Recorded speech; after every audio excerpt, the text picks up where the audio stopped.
All welcome back to my channel one more mini blog. ఇదైతే నేను నిజామాబాద్కి వచ్చే రోజు తీసిన వీడియో.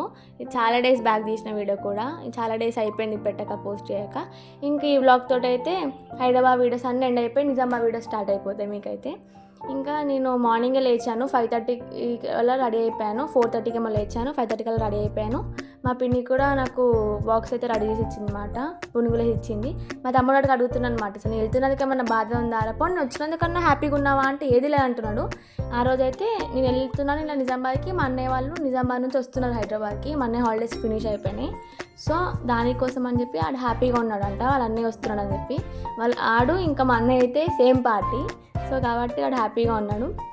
మా చెల్లి అయితే కొంచెం సాడ్గా ఉంది, నేను వెళ్ళిపోతున్నా అని చెప్పి. ఉండొచ్చు కదా అంటుంది. కానీ నాకు కూడా ఇంకా కొంచెం వర్క్ ఉంది మాట నిజామాబాద్లో. మా పిన్ని బాబాయ్ అయితే ఉండు అని చెప్పి ఫుల్ అడిగారు. బట్ నేనే ఇంకా నాకు వర్క్ ఉందని చెప్పి వచ్చేసాను. మళ్ళీ ఎలానా హైదరాబాద్కి కదా రావాల్సింది అని చెప్పి ఇంకా నేనైతే మా బాబాయ్ కోసం వెయిటింగ్. మా బాబాయ్ అయితే పెట్రోల్ కొట్టించుకోవడానికి వెళ్ళాడు. ఫైనల్గా అయితే వెళ్తున్నాను. ఆఫ్టర్ 1 month వెళ్తున్నాను అనమాట. 1 month మొత్తం బయటే ఉన్నాను. కొన్ని డేస్ బెంగళూరులో, కొన్ని డేస్ హైదరాబాద్లో. మొత్తం 1 month మొత్తం చాలా అంటే చాలా ఎంజాయ్ చేసాము నేను వేదశ్రీ అయితే. అంటే నిజం చెప్పాలంటే నేను వేదశ్రీ 2 months నుంచి కలిసి ఉంటున్నాం. ఏప్రిల్ మే 2 months నుంచి మొత్తం ఫుల్ ఎంజాయ్ చేసాము అసలు అనుకోకుండా. మా బాబాయ్ వచ్చాడు, స్టార్ట్ అయిపోయాము మేమైతే బస్ స్టాండ్కి. బస్ కోసం వెయిట్ చేస్తున్నాను. చాలా టైం పట్టేసింది బస్ రావడానికి. ఇంకా ఫైనల్గా అయితే మహారాష్ట్ర బస్సు వస్తే ఎక్కాను. మా డాడీ కాల్ చేసి చెప్తే మహారాష్ట్ర బస్ ఎక్కాను అని చెప్పి, ఎందుకు ఎక్కా నీట్గా ఉండను అన్నాడు. కానీ కొత్త బస్ కాబట్టి ఎక్కాను. ఫైనల్గా అయితే దిగేసాను ఆటో కూడా. ఇంకా లిఫ్ట్ ఎక్కేసి వెళ్ళిపోతున్నాను పైకి. మా మమ్మీ రియాక్షన్ చూద్దామని చెప్పి. నేనైతే చాలా ఎగ్జైటింగ్గా ఉన్నాను. అసలు ఇంటికి వచ్చానని చెప్పట్లేదు మాట, దిగాను ఎక్కాను అని చెప్పి ఏం చెప్పలేదు. డైరెక్ట్ వెళ్తున్నాను ఇంటికి.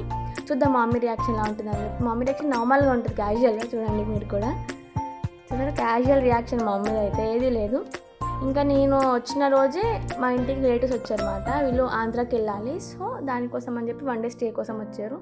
వీళ్ళు మా మమ్మీ వాళ్ళ మేనత్త వాళ్ళ కూతురు వాళ్ళు, ఇంకా వాళ్ళ పిల్లలు.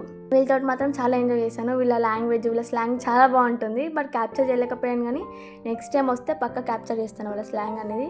మనకి అర్థం చేసుకోవడానికి చాలా టైం పడుతుంది అన్నమాట, అక్కడ స్లాంగ్ డిఫరెంట్గా ఉంటుంది కాబట్టి. ఇంకా దీనికి డ్రాయింగ్ వేసింది, చాలా బాగా వేసింది కదా. ఇంకా వీళ్ళదైతే శ్రీకాకుళం స్లాంగ్ ఉంటుంది అన్నమాట, చాలా బాగుంటుంది వాళ్ళ స్లాంగ్. నెక్స్ట్ టైం వచ్చిన పక్క క్యాప్చర్ చేస్తాను. ఇంకా ఈ నానమ్మ అయితే నాకు నానమ్మ అవుతుంది, వాళ్ళకి అమ్మమ్మ అవుతుంది. అక్కడ పడుకుందేమో వాళ్ళ మమ్మీ. ఇంకా నేను వచ్చిన రోజు నైట్ అయితే అలా గడిచిపోయింది అన్నమాట మొత్తం వాళ్ళతోటి.